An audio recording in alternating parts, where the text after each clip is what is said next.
Olá, muito bom dia a todos. Seja bem-vindo você que está assistindo aqui agora a gravação. Bom dia, Larissa e Lana.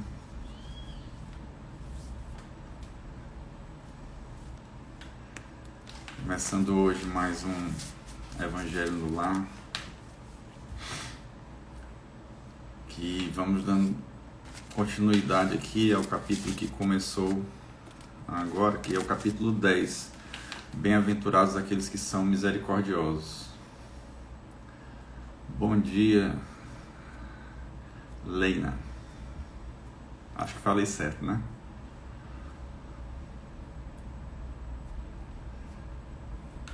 Então a gente tem aqui um capítulo que fala sobre perdão, basicamente, né? Essa misericórdia, uma das coisas, né, é o perdão, essa misericórdia que nós devemos ter para com os outros, né? Essa misericórdia que deve fazer parte da nossa vida, porque afinal de contas nós estamos sempre precisando da misericórdia de Deus. Nós não somos perfeitos, né? Nós não somos pessoas que fazem tudo corretamente, né?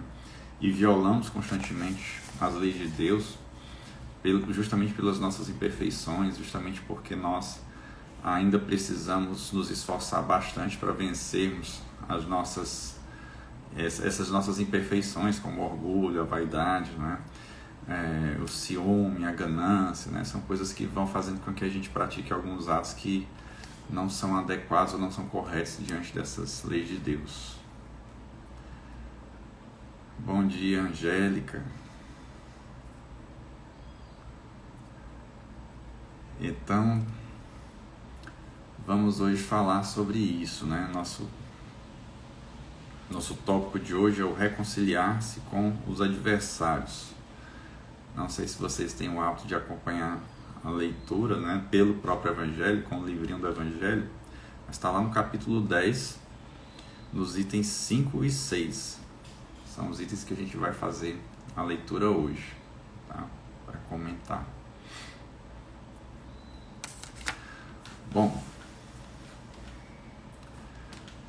Bom dia, Marcelo. Vamos aqui então dando início, né? Já estão chegando nossos amigos, o Instagram notificou. Vamos avançando aqui no horário. Então, para que a gente comece, como de costume, vamos fazer a nossa prece, levando nossos pensamentos a Deus, mentalizando a imagem de Jesus, a acalmar nosso coração e pedir as bênçãos dos céus, a fim de que nós possamos melhor compreender a mensagem, a fim de que nós possamos internalizar aquilo que o Cristo veio trazer para nós.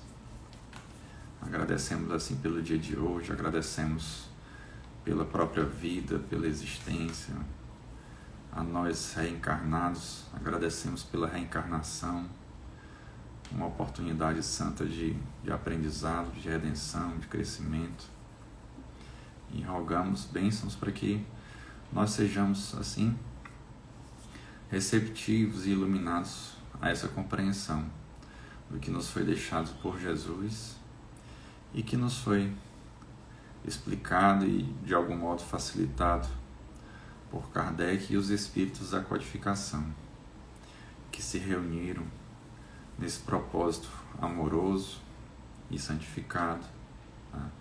Para resgatar em nós o sentido do cristianismo verdadeiro, do cristianismo original, sem distorções e sem desvios da palavra que Jesus nos deixou. Que assim seja. Bom, pessoal, então, repetindo, né, como eu disse, estamos hoje programados para falar aqui do capítulo 10, Bem-aventurados aqueles que são misericordiosos. O tópico é o reconciliar-se com os adversários. Item 5. Reconciliai-vos o mais depressa com o vosso adversário, enquanto estáis com ele no caminho, a fim de que vosso adversário não vos entregue ao juiz, e que o juiz não vos entregue ao ministro da justiça, e que não sejais aprisionados. Eu vos digo em verdade que não saireis de lá, enquanto não houverdes pago até o último ceitil. Esse trecho é do Evangelho de São Mateus, no capítulo 5, versículos 25 e 26. Item 6, comentário de Kardec. Há, na prática do perdão, e na do bem em geral, mais que um efeito moral, há também um efeito material. Sabe-se que a morte não nos livra dos nossos inimigos. Os espíritos vingativos perseguem frequentemente com seu ódio, além do túmulo, aqueles contra os quais conservam rancor. Por isso o provérbio que diz, morto o animal, morto o veneno, é falso quando aplicado ao homem. O espírito mau espera que aquele a quem quer mal esteja preso ao corpo e menos livre, para o atormentar mais facilmente e atingi-lo em seus interesses ou em suas mais caras afeições. É preciso ver nesse fato a causa da maioria dos casos de obsessão, daqueles, sobretudo, que apresentam uma certa gravidade, como a subjugação e a possessão. O obsediado e o possesso são, pois, quase sempre vítimas de uma vingança anterior, à qual provavelmente deram lugar pela sua conduta. Deus o permite para puni-los do mal que eles próprios fizeram ou, se não fizeram, por terem faltado com indulgência e caridade, não perdoando.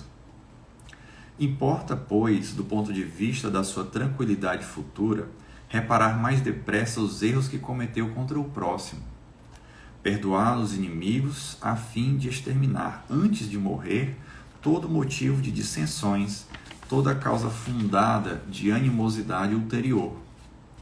Por esse meio, de um inimigo obstinado neste mundo, pode-se fazer um amigo no outro. Pelo menos coloca o bom direito ao seu lado, e Deus não deixa aquele que perdoou ser alvo de vingança. Quando Jesus recomenda reconciliar-se o mais depressa com o adversário, não é somente com vistas a apaziguar as discórdias durante a existência atual, mas evitar que elas se perpetuem nas existências futuras. Não saireis de lá, disse ele, enquanto não houverdes pago até o último ceitil, quer dizer, satisfeito completamente a justiça de Deus. Bom, eu acho que uma premissa básica para que a gente compreenda essa passagem, principalmente na forma dos comentários que o Allan Kardec foi, é que a gente está olhando para o Evangelho, analisando o Evangelho, tá, sob a ótica espírita. Então, para que a gente compreenda tudo que foi dito aqui, a gente tem que ter por base a premissa da reencarnação, de que nós aqui no mundo material, não estamos vivendo uma única vez, uma única vida. Tá? Essa é uma das nossas passagens por aqui. É uma das reencarnações que nós estamos vivendo, portanto, no mundo físico, no mundo material.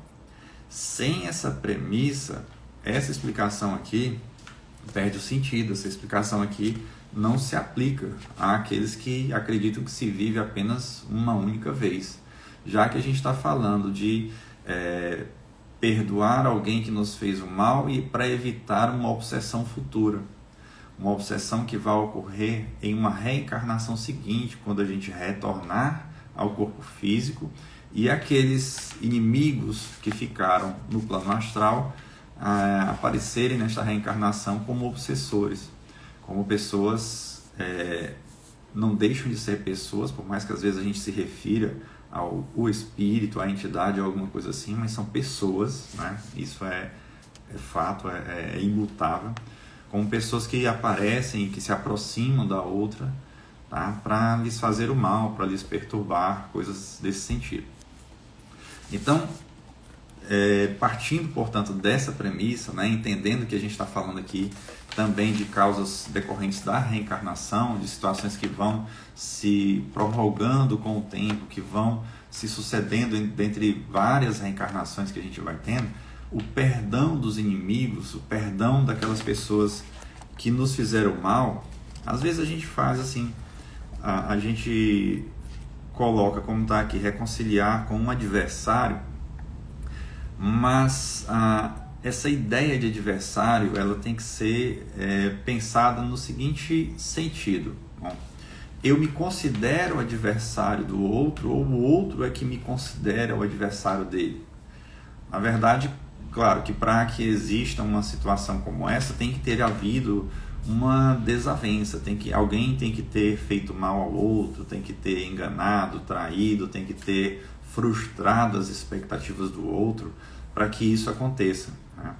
Então, aquele que porventura, né, pratique um ato que gere essa consequência no outro de um mau sentimento, né, de um desgosto, uma raiva, alguma coisa assim, às vezes o faz nem mesmo com intenção, né? Nem mesmo faz deliberadamente isso, e termina gerando essa situação em que o outro, né, fica realmente, eu diria às vezes até revoltado, tá? Então, normalmente aquele que precisa perdoar é aquele que vê no outro um adversário, vê no outro aquele que lhe fez mal, tá? É aquele que tem que vencer o seu orgulho, tem que vencer a sua vaidade, tem que vencer o seu egoísmo, tá? Ou seja, tem que vencer uma série de sentimentos que provocam essa resistência ao perdão. E isso não é fácil, né? Porque a gente tem que vencer, na verdade, não o outro quando isso acontece. É uma luta, tá? É uma superação de si mesmo. É algo que a gente precisa vencer dentro de nós, tá? Porque o orgulho não está no outro, o orgulho está em mim. Se eu me atribuo tanta importância ao ponto de não poder ser contrariado, ao ponto de não suportar ter sido enganado, né? De ter sido traído, de ter sido passado para trás em algum tipo de negócio, de ter sido preterido, né, em alguma escolha, em algum relacionamento, tá? Eu tenho um problema então a resolver comigo mesmo. E essa é a parte mais difícil. E esse talvez seja o ponto que seja o gerador de todos os males, ou de quase todos os males que nós vivemos nos dias de hoje. De todas as intrigas, de todas as disputas, de todas as brigas, né? De todo o ódio que se estabelece. Porque se a gente conseguir superar isso, tá? A gente vai viver certamente em um mundo mais, eu falo mundo, né? Porque isso é algo característico de todos nós, né? Ou pelo menos da nossa quase totalidade. Espalhado, não importa a cultura, não importa o país, não importa onde a pessoa esteja, mas é algo que se verifica, né, no nosso mundo. Então, se a gente conseguir isso, realmente vamos empreender uma mudança significativa, tá, nas nossas relações, sejam elas individuais, sociais, né, as mais amplas possível. É algo a se pensar, né, do resultado das nossas condutas, do resultado daquilo que a gente faz, baseado nas nossas crenças pessoais, de como nós nos enxergamos, de como nós atribuímos a nós mesmos uma importância tão elevada, né? E isso é uma questão de ego. Para os psicólogos, né, que estudam isso e entendem muito bem isso, né, é uma questão de ego que precisa ser tratada. Então nós precisamos observar isso em nós mesmos, tá? Procurar compreender, procurar conhecer esses aspectos da nossa personalidade, a fim de que isso se torne algo mais fácil com que a gente consiga lidar. O perdão, na verdade, é algo que não vai liberar o outro. Muita gente pensa isso, eu não vou perdoá-lo porque ele errou, e aí eu vou perdoar e vai ficar por isso mesmo, né? Aquela sensação assim de que se perdoar, o outro que estará sendo libertado. Mas não é bem assim. Talvez a gente não tenha consciência disso, porque essa é uma visão antiga, distorcida e difundida. Mas será que a gente já pensou se o perdão vai liberar o outro mesmo? Ou, na verdade, não vai liberar a nós mesmos? Porque quando a gente perdoa, tá, a gente se desliga do mal que foi feito a nós. Quando a gente perdoa, por mais que a gente não esqueça, eu tenho um amigo que diz, né, que esquecer a ofensa é amnésia, não é exatamente perdão. Então, por mais que a gente não esqueça, mas quando a gente perdoa, a memória ou a lembrança do fato não vai nos incomodar, não vai nos perturbar, não vai nos tirar a paz, a tranquilidade.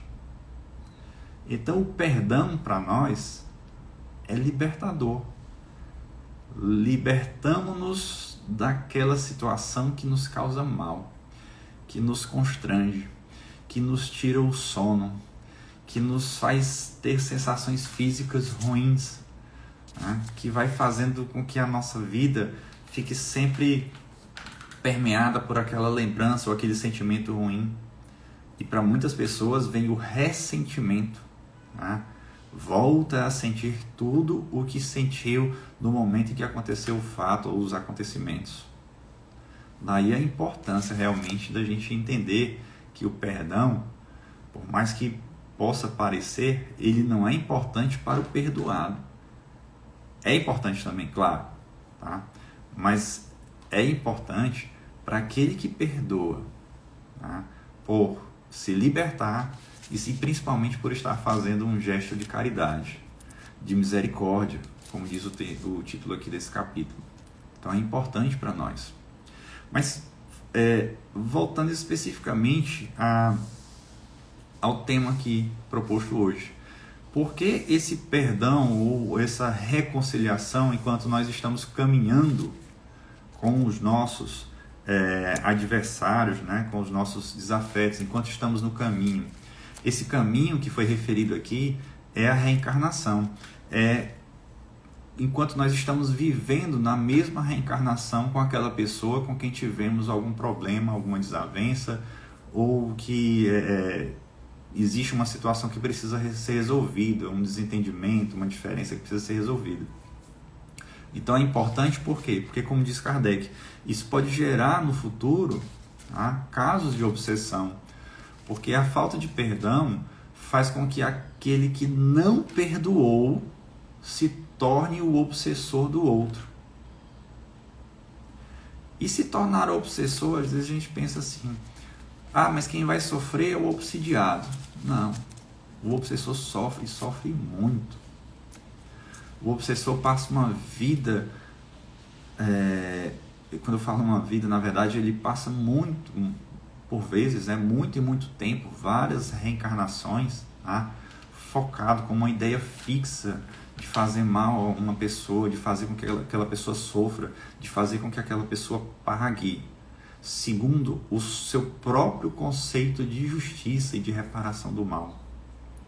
O obsessor perde todas as outras relações, perde todas as oportunidades de vivenciar aquilo que estaria ali à sua disposição, para o seu crescimento, para a sua felicidade.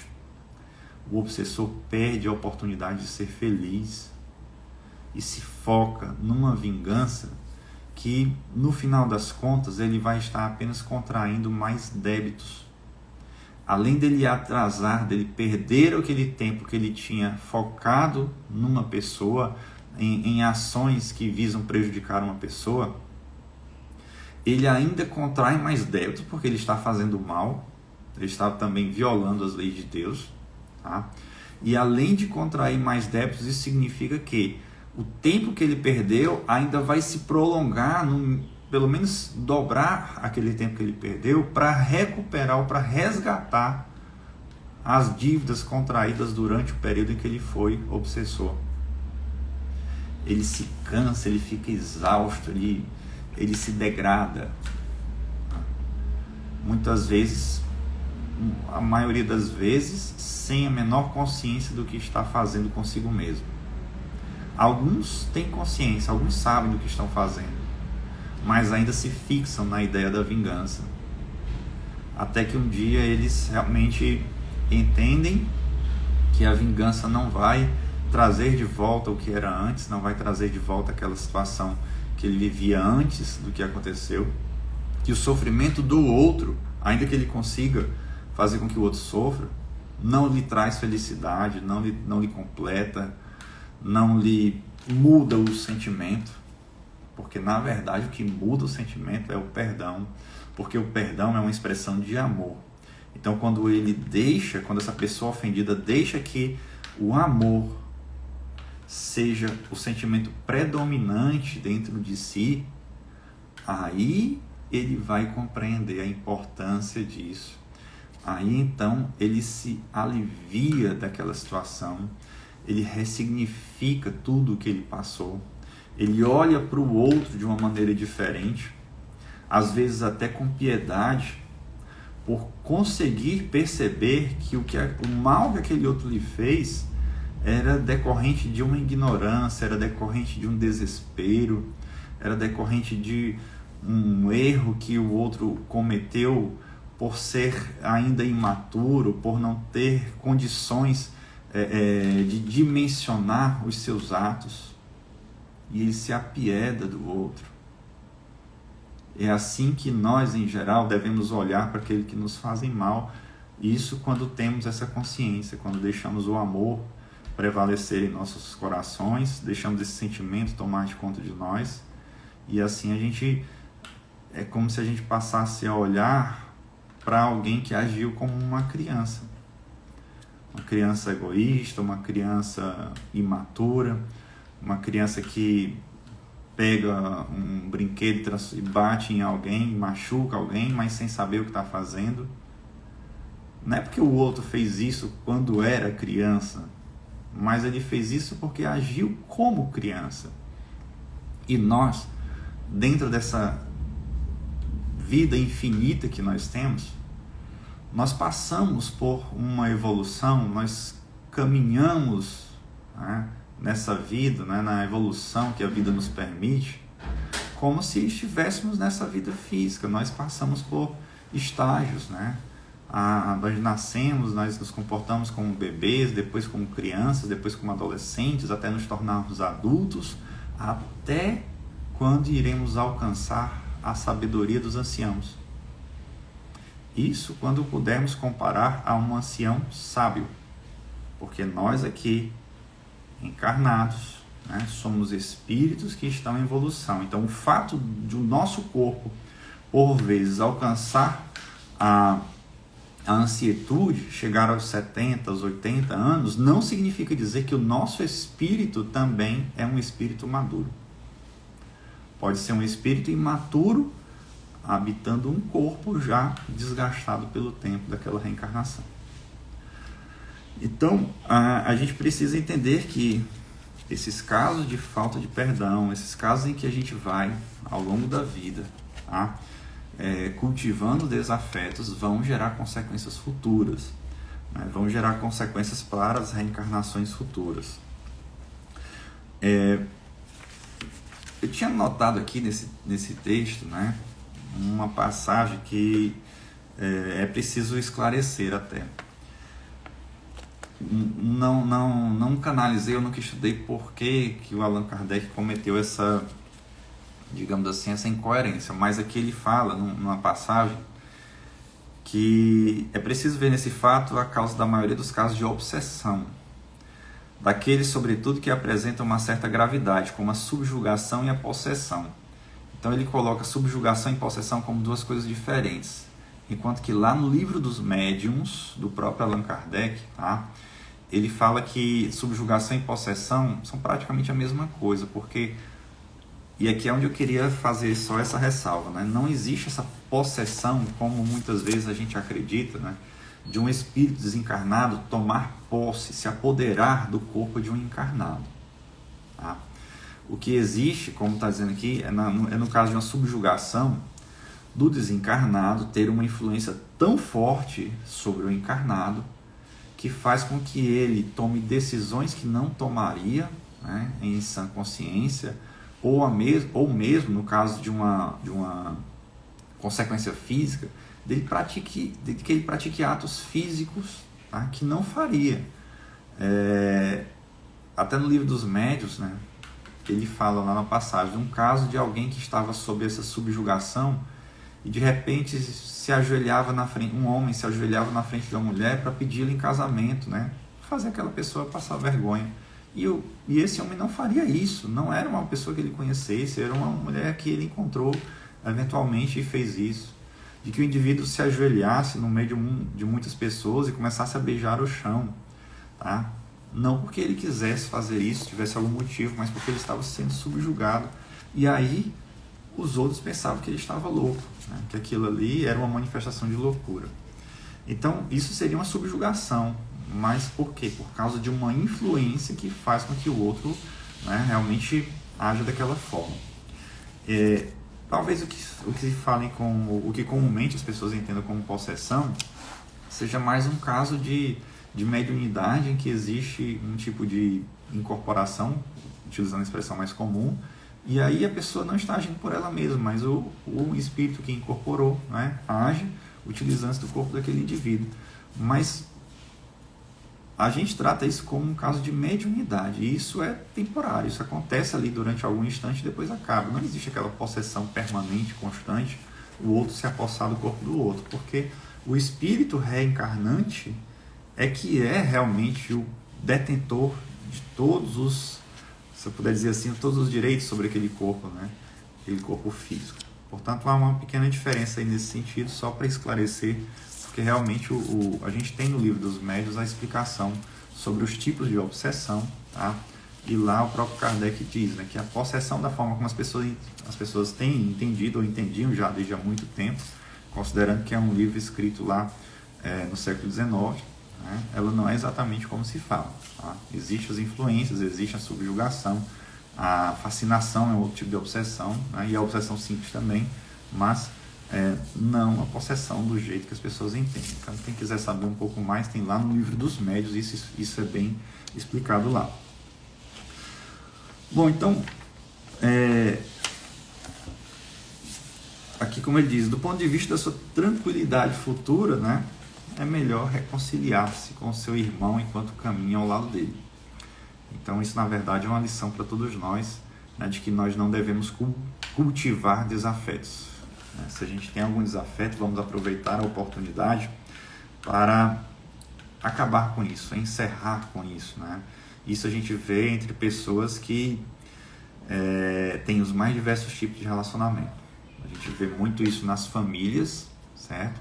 Entre irmãos, por incrível que pareça, entre pais e filhos, entre mães e filhos, tá? Entre primos, entre pessoas que antes eram ligadas por laços de amizade, depois por alguma razão essa amizade desaparece pelos mais diversos motivos, mas que, enfim, às vezes a misericórdia de Deus nos permite isso, né? Ela nos coloca até na mesma família, tá?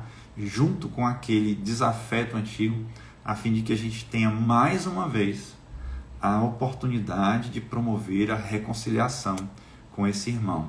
Tá? Então, quando a gente olha para uma família e vê que existem dois membros brigando muito, tá? Se desentendendo, que realmente acontece isso, né? E às vezes vira notícia de jornal por crimes que acontecem, né? Às vezes entre pais e filhos.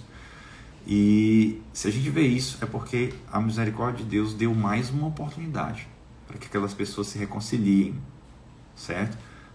Estando na mesma família, é como se colocasse duas pessoas juntas assim, no mesmo quarto, e aí dissesse, olha, se entendam, conversem aí para que vocês se entendam, porque vocês precisam se perdoar, vocês precisam se reconciliar. Infelizmente, às vezes, só um sai caminhando do quarto, né? Se fosse, utilizando essa metáfora, né? Se fosse isso, visto apenas do ponto de vista muito restrito e físico, tá? Mas ninguém escapa das leis de Deus. Tá? Quando eu digo não escapa, é porque a lei de Deus, ou as leis de Deus, elas sempre estarão presentes em nossas vidas. E elas nos compelem a segui-las e a respeitá-las, respeitando o nosso livre-arbítrio, tá? Porque nós temos essa possibilidade de decidir se vamos perdoar, se vamos nos reconciliar ou não. Tá? mas esse livre-arbítrio não é ilimitado, certo? Nós temos uma liberdade, mas uma liberdade que vai chegar a um ponto em que nós vamos ser assim tão compelidos a respeitar as leis de Deus que a gente vai ver assim, olha, eu sou livre, mas eu também preciso saber que eu só aguento sofrer até um certo ponto, né? Porque quanto mais a gente abusa da liberdade, mais o sofrimento nos visita. O sofrimento nos visita de diversas formas. Então a gente precisa compreender isso, certo? São leis de Deus perfeitas que muitas vezes nossa visão humana, restrita, limitada, tá? Não consegue compreender. Às vezes as pessoas acham que estão sendo vítimas de injustiça, mas por não terem uma visão mais ampla, por não entenderem que existe uma reencarnação ou não aceitarem que existe uma reencarnação e que nós hoje vivemos o resultado do que nós fizemos no passado. Esse passado pode ser um passado mais próximo desta atual reencarnação, ou pode ser um passado mais remoto de uma reencarnação anterior, mas hoje nós somos resultado de tudo que nós fizemos, pelo bem ou pelo mal, né? Seja porque estamos felizes hoje, vivendo uma vida mais que flui melhor, tá? Sem tantas dores, seja porque estamos vivendo uma vida que ainda nos traz muitas lições dolorosas, tá? Mas nenhuma dor é sem propósito, nenhuma dor é sem uma causa justa, e todas as nossas dores existem e vêm a nós para nos ensinar. Cabe a nós, tá, buscarmos nestas dores qual a lição que elas nos trazem, o que elas vêm nos ensinar, o que precisamos mudar no nosso comportamento, nas nossas crenças, nas nossas concepções, naquilo que nós achamos sobre nós mesmos, a fim de que a gente possa prevenir o que virá no futuro e corrigir aquilo que fizemos no passado, para que nós nos alinhemos às leis divinas e, portanto, seguindo esse fluxo da vida, a gente consiga encontrar a felicidade que tanto esperamos, que tanto buscamos. Então vamos aproveitar a lição de hoje como todas as lições que o Evangelho nos traz para essa reflexão, porque só o autoconhecimento vai nos permitir implementar as mudanças ou elaborar os planos, as ações, os pensamentos que nós precisamos para que a nossa vida melhore. Melhorando a nossa vida, nós também conseguimos melhorar a vida daqueles que estão próximos de nós, né? Isso vai se espalhando, com certeza. Então é isso, né? Vamos, portanto, diante dessas reflexões, que na verdade são provocações, porque cada um faz as suas próprias, cada um olha para a sua própria vida e vai identificar aquilo que está acontecendo, aquilo que já aconteceu e aquilo que precisa trabalhar dentro de si, né? Mudar dentro de si. Então vamos identificar tudo isso e vamos aproveitar essas provocações para, diante do cenário da nossa vida atual, buscar fazer algo que possa nos trazer a felicidade futura. Lembrando, portanto, que o perdão, a misericórdia, tá, é uma expressão de amor. Nós precisamos utilizar o amor em nossas vidas, em todos os momentos, em todos os instantes. E para encerrar, vamos encerrar novamente com uma prece, né? Agradecendo a Deus, né, por tudo que nós somos e por tudo que nós temos. Agradecendo a Deus por toda a nossa caminhada até aqui, por todos aqueles momentos em que nós achamos que estávamos sofrendo gratuitamente, mas que nós, na verdade, estávamos sendo contemplados, né, por uma oportunidade de aprendizado, de crescimento. E vamos pedir também a Deus e a Jesus que nos envolvam com essas energias divinas e sublimes de amor, a fim de que nossos espíritos sejam tocados, a fim de que nossas mentes sejam despertadas para aquilo que nós precisamos fazer de acordo com as leis de Deus. Que assim seja. Então é isso. Vamos pensar, vamos refletir, tá? E aproveitar essa caminhada, que é uma caminhada longa, que nos dá muitas oportunidades e que nós estamos aqui, portanto, para aproveitá-las. Um bom sábado para todos vocês, um bom final de semana, tá? E até a próxima oportunidade. Tchau.